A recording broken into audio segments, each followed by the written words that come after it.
What's up, everybody? This is Trey Biddy with hogsports.com. That's HAWG sports.com. Today, we've got a lot to unpack. We've got fall camp going through 3 practices. Arkansas got a big basketball commitment. Danny West is going to join us to talk a little bit about that. And we're really just going to break down all this fall camp information that we've gathered so far. All that and more on Hog Sports Live.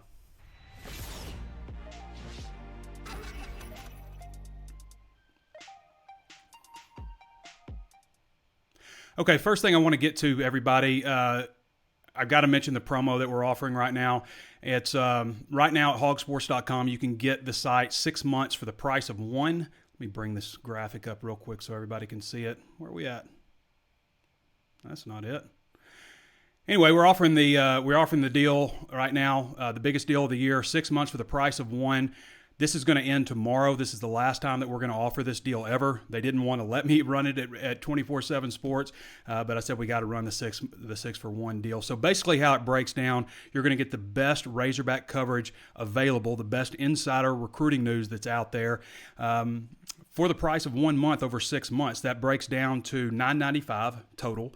It breaks down to $1.66 a month. It breaks down to 38 cents a week, 5 cents a day for the best Razorback and recruiting coverage that you're going to find anywhere. So go to hogsports.com. There's an ad right there on the front page. Click on it. It'll tell you any detail you need to know about how to sign up for the offer. There's no promo code or anything. You just sign up for the monthly option and you will get the deal. Last time we're going to run this ends Tuesday, so make sure to act right now for that special offer. I want to go ahead and encourage everybody to get your questions in right now for me and Danny. Like I said, we're going to break down a lot of this stuff going on with fall camp. There's plenty of ways to watch and listen. You can tune in on Apple Podcasts, Spotify, and Stitcher. Be sure to throw us 5 stars and a review. Again, helps us get our reach out there, our message out there when you do that on Apple Podcasts. Available here on Facebook Live, where we always stream the show live, hence the name. And, of course, YouTube. If you're listening on YouTube or watching on YouTube, be sure to throw us thumbs up, hit the subscribe button, hit the notifications bell so you're notified every time that there is a new video uploaded. All right, so we're going to jump right into it here. Some unfortunate news today with Noah Gatlin. Noah Gatlin is out for the season with a torn ACL. We'll go to Chad Morris here and let him tell us everything. Hey, Tom got it. Thank you, Tom. Appreciate that. All right, I'll just give you an update on Noah Gatlin. We're hoping that our plans are for Noah to have surgery this week. He did tear his ACL, which is unfortunate. A young man that was redshirted last year. I've obviously got some playing time in last year. But that happens. It's football. You move on. He'll become a better person and a better player because of it, and it's just some adversity he'll have to go through. But hopefully we'll get that surgery done toward the end of the week and start his recovery and get him back, hopefully, for some of spring. So we'll and then he's got plenty of years left ahead of us. So how do you feel about your line depth, and particularly there right there? Yeah, I'm pleased with our line depth right now. I mean, we brought a lot of guys in. We've recruited a lot of guys this year, so this happens. And so we'll just continue to develop. These guys are getting a lot of reps, and we'll get a lot of evaluation today. With some pads came on today, and so we had a little bit of a thud mode today. So we'll go back up and evaluate. But I'm pleased with where our depth is. We may right now. He's really leaning on that left side. Some of the stuff we're looking at early in practice, we may just see how comfortable he feels, just to see if it's a right move for him. You were super pleased with the install on Friday. How about right now? No, I'm real pleased with where we are right now. I thought today we had a little bit of sun on us, which was good. I thought our guys responded, getting a lot of reps. Tempo was good today. We got to keep straining these guys. That's the key right now. And the offensive line needed a group, something to go well for them. For a setback this early, how'd they respond today? Yeah, they're being professional about it. Now, obviously, very disappointed for Noah, but they understand it's part of the game, and that's going to happen. And it's the next man up mentality. So these guys will respond. They'll come together and respond and pull together and have a great camp and lead into a great season. Thanks, Coach. All right, thank you. I appreciate that. So some unfortunate news there with Noah Gatlin, obviously, and a guy that I think a lot of us projected to start at right tackle. Now, he was going to be in a battle with Dalton Wagner, but it's tough, man. First day of practice, no pads to go down 3/4 of the way through after all that training, all that work in the offseason. I know that's got to be tough on him, his family. Shout out to them for just know that's really difficult to deal with. So he'll be back, though. He's still very young, as Chad Morris mentioned. I thought it made a lot of sense just to move straight on into the offensive line. I thought it made a lot of sense maybe to move Myron Cunningham over to right tackle. That seems like it would fit, let him battle with Dalton Wagner, because it feels like Colton Jackson is going to stay at left tackle as your starter there. So that's an interesting dynamic there, how they decide to work things out. We've got depth charts and everything broken down on how they've shuffled things around on the offensive line. They actually came out with the first-team offense and defense today and then went to the third-team offense and defense and never put the second team out there. But we've got that all broken down, who's first team, who's third team, and how that shakes out right now. So tough deal for Noah Gatlin, but I do think that they're in a lot better situation on the offensive line. I mean, you think about last year entering the season, they started off with 8 healthy offensive linemen. They started off at 16, now they're down to 15. So you're able to absorb it a little bit better. I mean, you've got Colton Jackson, Dalton Wagner, Myron Cunningham, Chibozie and Wana also. So although I do think that they just lost a starter. I think that Noah Gatlin was going to end up starting for them at that spot. So definitely not the best news in the world, but hope for a speedy recovery for Noah Gatlin out of Jonesboro. Next thing up, let's talk about grass. The grass is being installed today, and I've got some video of the grass here. They just started rolling it out. J.B. Hunt brought all the loads in today, and I guess they've got another load coming, so by the time they get all of this laid down, they'll have their next truckload. It took about 45 minutes to load the truck up. But this is it right now. Supposedly this stuff will stay green in the shade. It's some new technology from Australia. So the grass continues to stay green. It's some kind of evergreen something. I can't remember what Hunter Yurachek called it, but it's a good look at the stadium. For those listening right now, I'm showing a video of the grass being installed at Razorback Stadium right now. And it shouldn't be too much longer before this is able to play on. I mean, Hunter said you could go out there right now and run around on it, and you wouldn't even know that it was just freshly installed. It's not going to move at all. So that's a look at the grass being installed there. I wanted to get in a little bit to what's going on in camp right now. I mean, there's 3 practices in. They just put on shoulder pads for the first time. We talked a little bit about the offensive line, how they've shaken things up there. Basically, right now, let's see, they've got Colton Jackson at left tackle, Austin Capps at left guard, Ty Clary at center, Shane Clennon at right guard, and Dalton Wagner at right tackle. So it hasn't shaken up a whole lot right there. But it does decrease the numbers, obviously, at offensive tackle. You know, I will say this is something that nobody has talked about, but Arkansas is in a good situation at punter, it looks like. I mean, Sam Loy was out there booming punts today. So you had Deion Stewart, TQ Jackson, and Traylon Burks out there fielding punts. So those are the 3 guys that they're looking at as possible return men. I kind of would have liked to see Jalen Catalon back there too. I think he could do it just based on some stuff I saw from high school with him. But right now, Sam Loy is booming punts. It's very encouraging. Now, he just may be average, but Arkansas has struggled so long at punter that it's just encouraging to see somebody actually get a hold of the ball, turn a punt over, and have some hang time. I mean, I was counting it. He was hanging up there like 5 seconds plus.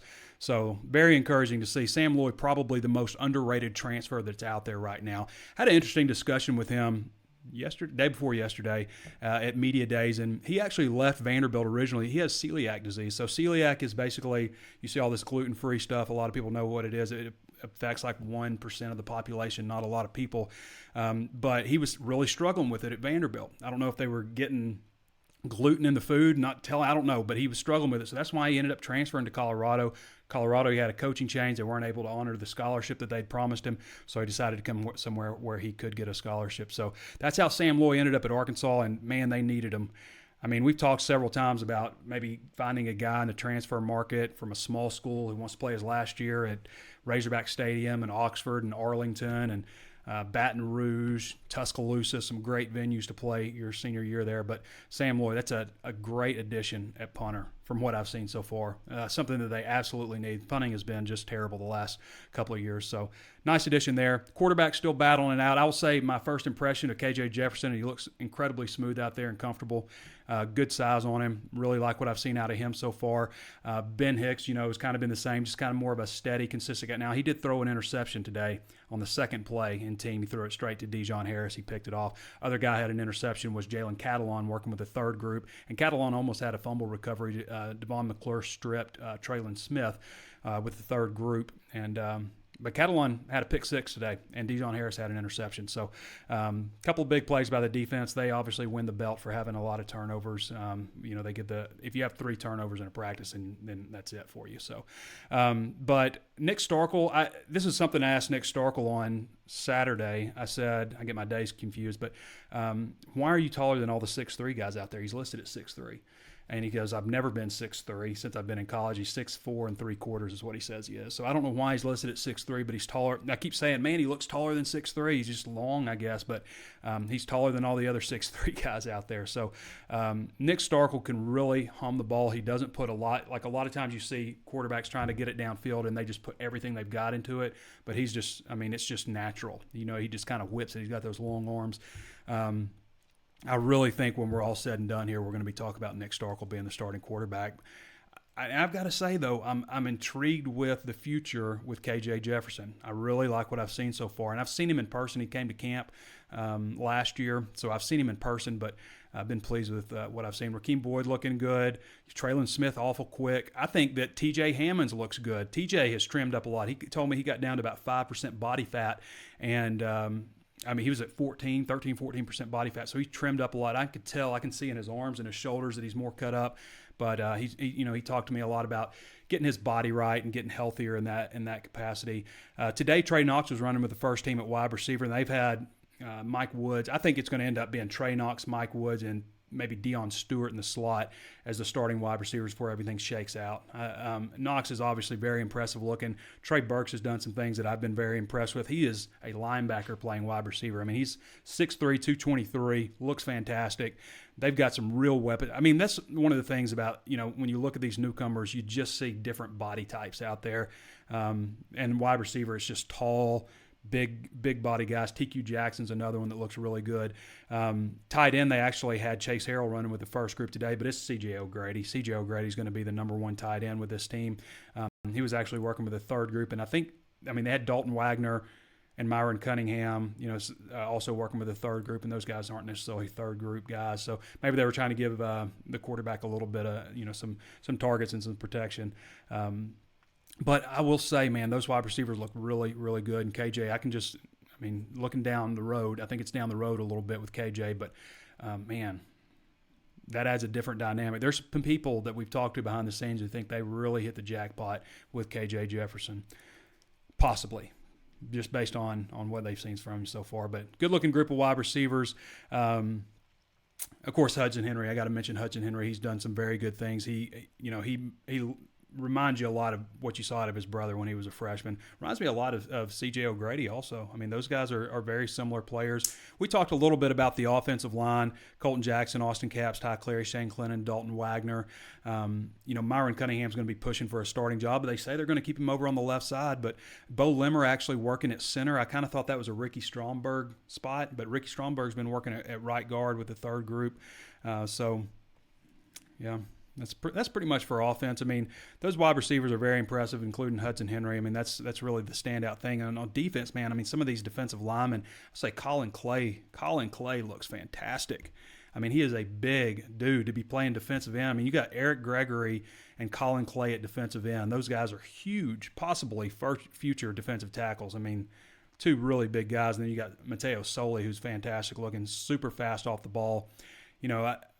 I think, obviously those guys are freshmen, and, you have to, curb your enthusiasm a little bit on those players just because they are so young. But just seeing them right out of the gate, first year, very impressive looking. Some of those defensive linemen. Zach Williams is another that's got a lot of potential also down the road again. Linebacker bumper pool, Dijon Harris have been your starters. You had Andrew Parker and Devon McClure working with the third group today. And really, Zach Zemos, what people have told me, I spoke about him a little bit, but Zemos is a guy that they think is going to be a real player for him, but he needs to fill out a little bit. He's 6'4", 211, looks skinny, but got a good frame, going to add some nice weight over the next year. Greg Brooks is your starter at nickel. They were actually working Jalen Catalon at safety today, and I kind of thought that it would be Catalon maybe working at the nickel, but I don't know that they're going to try to work him at two positions as a freshman. I don't know that that's in the plans for him. So Joe Fouché, Cameron Curl at safety, and as I mentioned, Catalan was in there with a third group today. So Drew Vest was out there. Drew Vest has replaced Noah Gatlin in the 110. They can have 110 players report for spring or for fall camp, and with Gatlin out, it's been Drew Vest in there. So, all right, well, we're going to go ahead and move on to Danny West now because we've had some news today about a basketball commitment. So I'm going to bring Danny West here. And it's a transfer, and I'm not even going to begin to pronounce the name. I'm going to let Danny do it.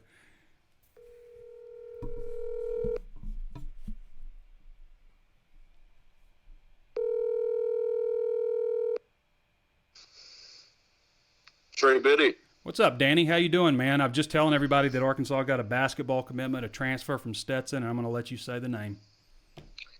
Well, let me bring it up here. The official email came out from the U of A saying that he had indeed signed, and they told us how to pronounce it. So I'm going to try to walk through it here. Yeah. He goes by Baby, though, right? He does, so I'm probably going to call him Baby. Yeah. But Ibayami Iola.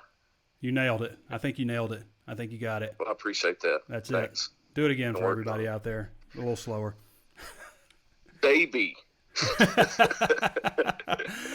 that for you? That's pretty much it, Danny. Yeah, he's Baby from now on. So this guy's from Stetson. What can you tell us about him?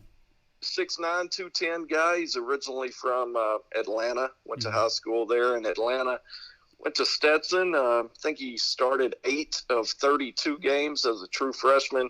Had some pretty good numbers. I want to say 10.1 points a game then. And then the last year as a sophomore, he put up 10.8 points a game, 7.6 rebounds a game. He blocked 37 shots on the year and was one of the leading rebounders in his conference there. So another quality pickup. Now he's going to be a guy that has to sit out, obviously, with the transfer rules. He's going to have to sit out in redshirt this year, but barring a waiver, obviously. So I don't know what his prospect might look for that. But, I would expect him to sit out and then become eligible and have 2 years remaining starting in the 2020-21 season. So, I think he's number 5 incoming transfer. Boy, it's been a busy off season for those guys. A lot of transfers. Danny West with hogsports.com joining us here. So if you're not familiar with Danny handles all of our recruiting stuff. Most of his content is VIP, so if you want to keep up with the guy that has all the inside knowledge of what's going on with Razorback recruiting, you need to sign up for our 6 months for one offer right now. So you get 6 months for the price of one. Sign up at $9.95 one time, and over the next 6 months, basically it breaks down to $1.66 a month, 38 cents a week, 5 cents a day. That's like over 184 days at 5 cents. So you're going to get all of your Razorback coverage. We're going to take you all the way up to National Signing Day, both National Signing Days, part of basketball, maybe even a little baseball sprinkled in there, some early baseball stuff. So a ton of stuff. If you want the best Razorback coverage you can get out there at just 5 cents a day, then take advantage of this promo right now. Danny, you got anything you want to say about this special offer? Well, I think it's a great time, obviously, with what we're doing with the fall camp coverage. I mean, I'm sitting here looking at a depth chart coming out of practice number 3 today. It's just tough to find a lot of that inside, closer look type stuff. We've had so many videos over the first few days here of action videos. I love when our subscribers tell us, man, it feels like I'm there watching practice with you. Yeah. That's the goal. That's what we want you to feel like. And, you can find other practice videos, but for me, I'm a guy that likes quality. And not bragging, but our equipment, is pretty nice. And we've got some pretty good videos coming out right now. So I think people really enjoy that. It's just a great time. Now, the month of August is a little bit slower in recruiting, but I mean, September 1 is, Oh, yeah. is quickly approaching, and it's changes. going to be, it's going to be heating up again. So just a really good time to take advantage of that. You cannot beat that offer, and I strongly encourage anybody that hasn't given us a chance to just do it right now. Go ahead, give us a shot, and let us earn it from you. Let us show you. That's always been our thing, getting people in the door, and once they're in the door, they get hooked. So that's what we want to do. And it's hawgsports.com for anybody that's wondering right now. And with those videos, Danny, I'll add, we put out like 1 minute, 45-second clips of videos and stuff with an ad, but I mean, we'll put out much longer videos for our subscribers on the Razor's Edge, ad-free, of course, and go into much more detail on the footage there. But some good stuff there. Anything going on with recruiting right now, Danny? Because, I mean, like you said, the dead period started on August 1st. It picked up. It runs through the 31st. But, I mean, that doesn't mean there's not exchanges through text and things like that. Oh, yeah. No, they're always staying busy. Actually, one of their linebacker targets, Brennan Scott, he said on Twitter today, I've had a couple of questions come my way about Brennan Scott, 4-star linebacker. And he said earlier today that tomorrow he's going to be making his commitment. So just want to tell everybody now, probably don't get your hopes up for that one. Yeah. I think he's filling Kansas of all schools right now. So might be marking him off the board. You're still in the mix for so many of those linebackers. And shoot, you've got 2 on board already out of the state of Tennessee. Martavius French, obviously everybody's aware of him. You've got Drew Francis, still sitting in a really good spot for Catrell Wallace, who I would consider an outside backer. Bryson Eason, another name. I think he's being pulled a lot of different directions. Maybe a guy that's going to take a little more time. Wouldn't surprise me if he goes on through the winter before he actually makes a decision. We'll see. Aaron Moore, another linebacker target there.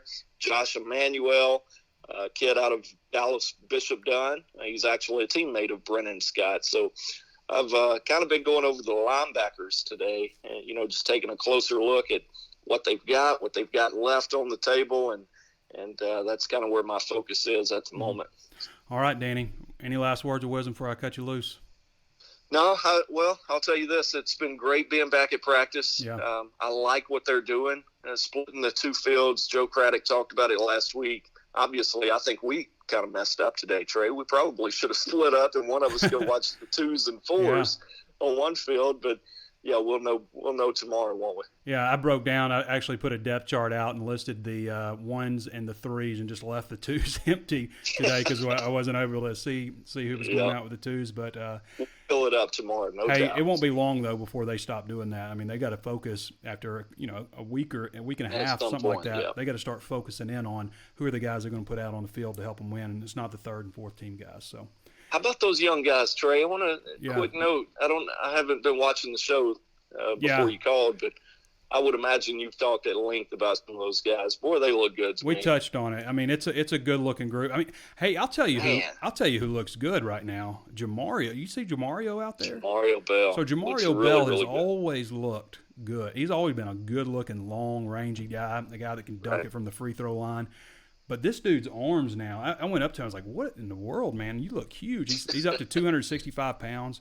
But nobody's talking about him. That's one of the first things I noticed is how big Jamario's arms have gotten. I mean, he spent some time in the weight room. You can tell. I mean, and that happens a lot of times. I mean, we saw with Armon Watts last year. It's my last go around.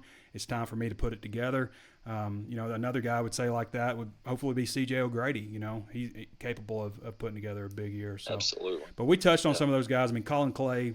Absolutely. You know what Colin Clay's legs look like to me? His thighs are so big. He looks like he's got, like those cones, upside down cones. Yeah. He's got those thin ankles and those huge thighs. Right. It's just like, that's usually a good sign. Big thighs, thin ankles, high calves. Usually a good sign that you're an athlete as a big guy. So that's right. And Jalen Gatlin looks good too, buddy. Oh, yeah. Had an interception today. Came up with the pick. Yep. Almost had that fumble recovery right there in front of us. He's going to play this year. I guess he's working it. I mean, he was at safety, so I guess he's going to be at safety. I mean, I don't see them like working him 2 spots as a freshman, But I always kind of thought he would be their nickel guy, but I guess they're going to go with Greg Brooks there as their primary guy. So, yeah. All right, man. Good stuff. We'll talk to you. Appreciate you, Danny. Yep. All right, that's my man Danny West. Danny does a great job for anybody looking for recruiting information, there's no better source than Danny West. No better source whatsoever. All right, so let's get to some questions here. We've gone about 24 minutes in. I know there's some questions that have built up. Let's see what we got. Dustin Hoofman says, Go Hogs, really think they'll surprise people this year. I mean, I like what I've seen so far. You know, I've said that I will make my prediction after fall camp starts, and I mean, you know, a little bit into fall camp, but right now I'm leaning towards I think they could maybe get to 6. I like what I've seen out of quarterback. I mean, here's your ideal thing. This is the ideal situation, is that they were so bad at quarterback last year that everything else looks better with a better quarterback, that everything was affected due to quarterback play. That's the hope, I think. So I don't know if that's entirely true, but I do think they've upgraded the position significantly. I've talked about Rakeem Boyd being here a full 365 days, more bodies on the offensive line, even though they did lose Noah Gatlin. They were able to absorb that a little bit more than they were able to last year. So I think the offense is going to be a lot better. Defense numbers worry you a little bit. They've got a lot of young guys backing up positions. So, it's just going to depend if they can stay healthy, if they can get off to a good start, keep their heads up, that kind of stuff. Preston says QB and RB shouldn't be a hit. Oh, and KJ should start. I mean, so everybody likes the new young quarterback. He's always the most popular guy on campus. KJ has a lot of ability, but he still has a lot of things he's got to work on. I don't know that he's quite there to being a starter yet. And if he is, then I think that puts you in a little bit of a bad spot, because you brought these other 2 quarterbacks in to compete for the starting job. I think it's going to end up being Nick Starkel. I just think he has the talent edge, and it's just a matter of how long it takes for him to his talent to catch up to Ben Hicks's knowledge of everything. Adam Green says, what's the strength and weaknesses of the team starting with fall camp? Well, I mean, there's been a lot of weaknesses. I think linebacker is a strength, but once you get into the second group, it's an issue. So I would say depth overall. I don't doubt that they can put a quality 11 players out there on defense. I just wonder about the depth, and that's from, I think the D-line is probably your deepest spot. But even in the secondary, I mean, they're going to play 12 secondary players this year just to get through the season. Okay, they're going to play 12 secondary players. They have 12 scholarship secondary players on the roster right now. I mean, that just tells you kind of where the numbers are. So many guys are very young. Your oldest player is a true junior. You got a true sophomore at the other safety spot. 2 redshirt sophomores at cornerback being backed up by a redshirt freshman and a true freshman at nickel. So you're just young in the secondary. I think there is talent, but you're just kind of young there. In offense, I think the offense is going to be a lot better off. I think we still probably have to say what's a weakness. I mean, until quarterback is proven in a game, then you can't really call it a strength just yet. But I think it's tough to say. I mean, offensive line could be a weakness, but I think they're going to be better on the offensive line than they were last year, just because there's more competition and fresh blood. They've been in the system longer. So it's difficult to point out, a whole lot of strengths and weaknesses, because it almost feels kind of balanced really all the way across, that it's not great, but it's better pretty much all the way across in every category. The coaches have done a great job, addressing stuff. Obviously, there are some guys here and there you would like to see them shore up linebacker. Lakia Henry obviously looked like he was going to end up committing to Arkansas, the top junior college inside linebacker in the country, and he surprised everybody and committed to Ole Miss.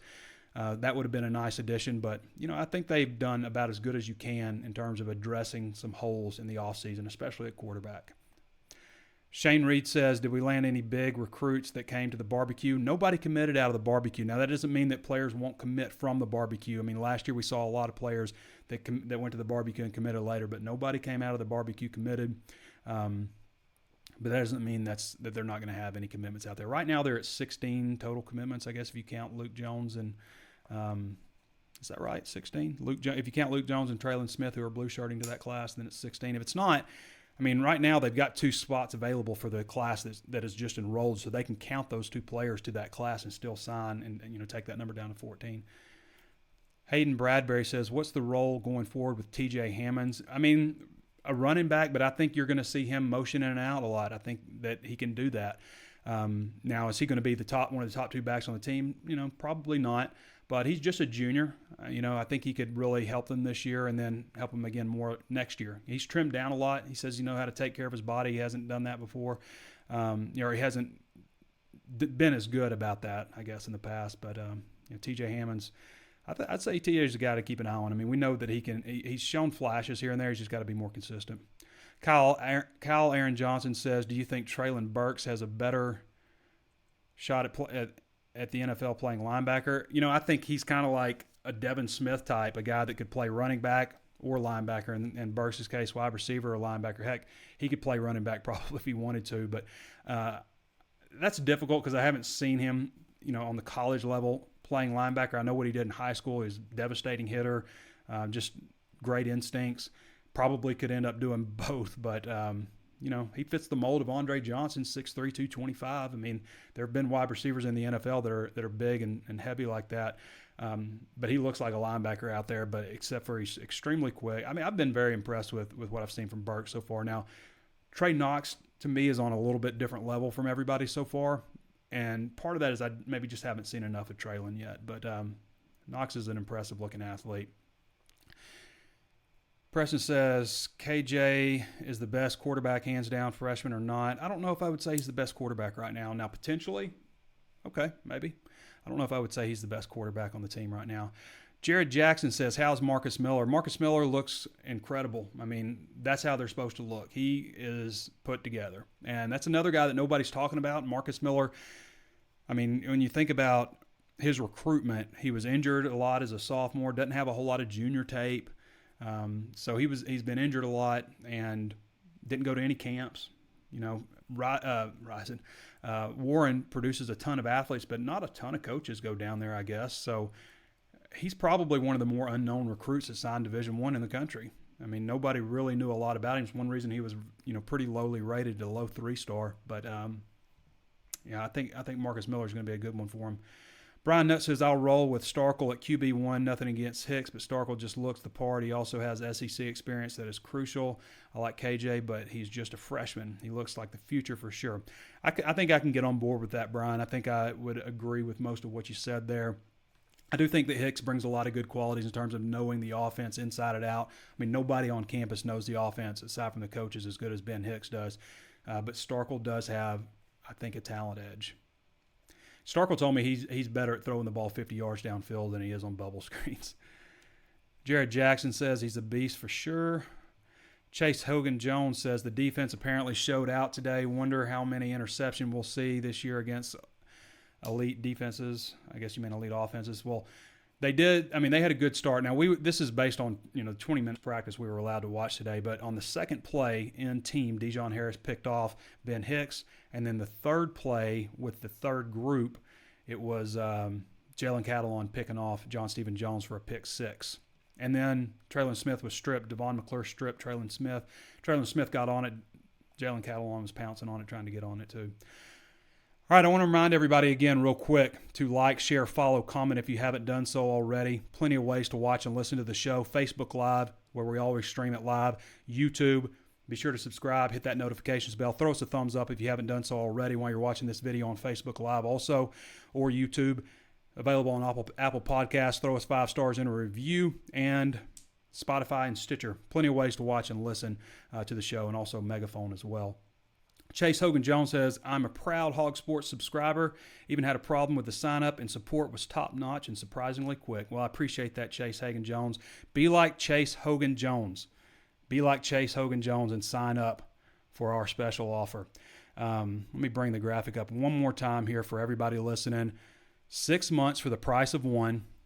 This offer ends at midnight on Tuesday, okay?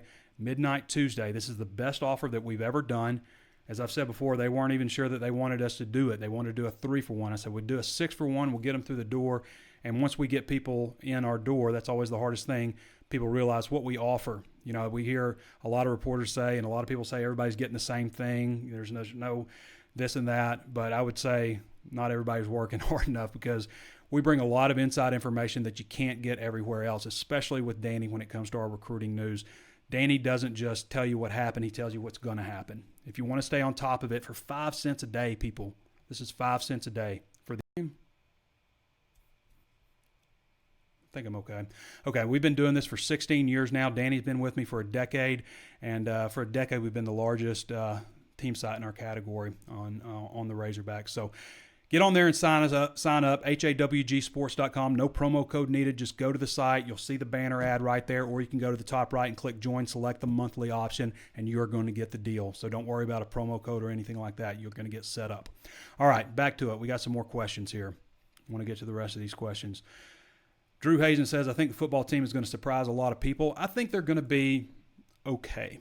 I think we're talking about getting back to a bowl game. I think that's a realistic deal. Somebody on Drive Time made a great point the other day, just talking about, if they win these 4 non-conference games, last year's team could have beat these 4 non-conference teams, and they're probably right. I mean, there's not a North Texas game early in the schedule, but last year's team probably could beat these non-conference teams, especially when you consider Western Kentucky, which is probably the toughest one, is a little later in the season when the team has a little bit of time to get together and figure some things out. So really, if you're talking about taking a step forward, winning 4 non-conference games might not be taking a step forward. Taking a step forward is getting a win or 2 in the SEC, getting bowl eligible, really, and not getting the crap kicked out of you like you don't care in the first quarter of a game, like happened at Missouri. I mean, they did not want to be in that game. That was a train wreck. Jay Stevens says, "What's up, Trey and Danny?" What's up, Jay? Appreciate you tuning in. Chase Hogan Jones says, seriously, after practice reports make me feel like I saw every step of practice. I appreciate that, Chase. That's what we're trying to bring. We're trying to bring that to everybody. Chase says, I think Hudson needs more time in the oven. However, I do think he's getting it quick, working his tail off. So you're probably right on that for a little while. I think you slowly integrate Hudson into the offense more and more. Offense, the toughest position to learn is quarterback. Second toughest position to learn in this offense is tight end. So there's a lot to learn for him, but he's a very smart kid. He grows up in a football family. I think it's going to be not too much longer before we see him on the field. I mean, he's a weapon. He's going to be a weapon for him. Him and C.J. O'Grady, I think, together can be a really good tandem. Drew Hazen says, there's a lot of people excited. That's good. You can see the excitement in the players again. I feel some excitement out there. I feel like, last year, after the way they started, people are just like, people are still coming off that hangover from baseball. Sorry to mention that, with the drop routine fly ball and football, football had started up and, you have some excitement, new coach and everything. And then they lost that Colorado State game. And then they just get waxed by North Texas and then all the energy got sucked out of it. I don't think that's going to happen to them this year. So Preston Roy says, remember, it's just practice. These guys haven't faced SEC opponents. A lot of insight from Preston Roy today. Yes, it's practice. We're not talking. Fall camp just started. They've had 3 practices. Tommy May says, everyone's excited, but question. Jay Stevens says, true, but you have to be positive and excited. The players sure are. I like the energy that I see out there. I feel like it. I'll be honest with you. The first spring practice under Chad, I felt like my head was spinning. I didn't know what was going on. I feel like that was true with some of the coaches, some of the players. It just looked chaotic. And then eventually, you started seeing things move together. This year has been – I like the energy that I see out at practice. I mean, I really feel like there's more cohesion out there, that they're more of a team than they were last year. I don't know that they were a team last year. I think they were a bunch of players. Chase Hogan Jones says, are y'all trusting the coaching staff more and more like I am the more I see? I mean, the coaching staff didn't give me reason to doubt. I mean, obviously they lost a lot of games last year, but there was a lot going on with the transition. I mean, it was a dramatic change in offensive philosophy. A lot of players not buying in and stuff. So it's hard for me to put too much on a coaching staff after year one. I mean, like Dustin Fry, the offensive line wasn't very good. Is that on Dustin Fry? I mean, after year one, I said I wasn't going to put, a lot of blame on Kurt Anderson after one year. Now, year two, I did. Year two, I thought he deserved all the criticism he got. Dalton Adams says, chemistry seems to be great between everyone. No more toxicity in the locker room. I get that vibe too, Dalton. I get that vibe, absolutely. Let's see. Chase Hogan Jones says Starkle seems to have a quick release, better handle on the field, and loom off as a whole. I mean, I think he's got the biggest arm right now, the biggest arm on the team. I think defense has improved more than we're talking about. It's not so much that they don't have 11 players out there. I just wonder, it's like something happens at linebacker or at safety, or at cornerback. You just start getting thin, and it's not so much the backup as the third guy who's now your second team guy. That's the kind of stuff you worry about. You play too many snaps, injuries start piling up, you start getting worn down. You're not the same player in the fourth quarter as you are in the first. There were some games last year where they played pretty well on defense. They played well against Auburn. They just didn't have any offense, and special teams was atrocious. They played well against Texas A&M. They didn't play that bad against North Texas, believe it or not. I mean, I know it's North Texas, but they didn't. That's not what really cost them the game. They played really good for a half against Colorado State. LSU was another good one, but there were other games where they just looked like they just didn't want to be out there. I love Dre Greenlaw, but he played hurt last year, and it showed. Dre only played in 7 games last year. Lauren Moore says, what's up with Bush, Brown, and others returning in the running for quarterback or cornerback? Monteric Brown had a really good spring, had a lot of interceptions in the spring. He's been running with the first group, and Bush has been running with the first group opposite him behind Jarquez McClellan. McClellan's had a good day. He was in the media room today. 16 doesn't look too bad if you see the amount of freshmen and sophomores we have right now. 16. I'm not sure what you're talking about, Chase. Are there any guys that aren't being talked about through offseason camp that will contribute this season? Tyler Tober asked. Well, Tyler, I've mentioned it earlier, but at punter, Sam Loy is a very welcome addition. He is thank goodness that they got a punter because, they were one of the worst teams in the country in field position last year, and a lot of it's because they had a terrible punter. But Sam Loy's going to change that this year, I think. As far as any other guys that aren't being talked about that can contribute, I don't know. I feel like we've run down them pretty good. I don't know if I really left anybody out. Rakeem Boyd needs to stay healthy because he did great things position-wise hurt last year. Yeah, if Rakeem Boyd stays healthy, he's going for 1,000 yards and probably declaring for the NFL draft. And I think he'll get drafted and, mid-round type of talent, really, or better. So we definitely need him to. Special teams, ? Says Tommy May. They've got Connor Limpert returning, who has been solid for them the last couple of years, has increased his distance on on kickoffs. So you're good there. And like I mentioned, punter, I think they're going to be better. Right now, working at punt return is Deion Stewart, TQ Jackson, and Traylon Burks. And then you've got Devion Warren as your go-to guy for kickoff return. Let's see what else we got. Great content as always. Thanks to DUW and Trace. Says Bill Ferguson. Appreciate you. Hog Sports subscriber. 24/7 Hog Sports subscriber is the best. Been a subscriber for about 5 years, says Jay Stevens. Appreciate you, Jay Stevens. Jump on with Jay Stevens. Get this offer right now. Limited time. Going to run out at Tuesday at midnight. Chase Hogan-Jones says Trey Knox is a long ball receiver for sure. That's what intrigues me a little bit. You got Trey Knox going deep. If you want more questions answered, you can go to hogsports.com where we do have some more VIP content. Sign up right now for our special offer. And 6 months for the price of one. That breaks down to 38 cents a week. You're not going to beat that. So sign up for the special offer right now at hogsports.com. And, so that pretty much wraps it up.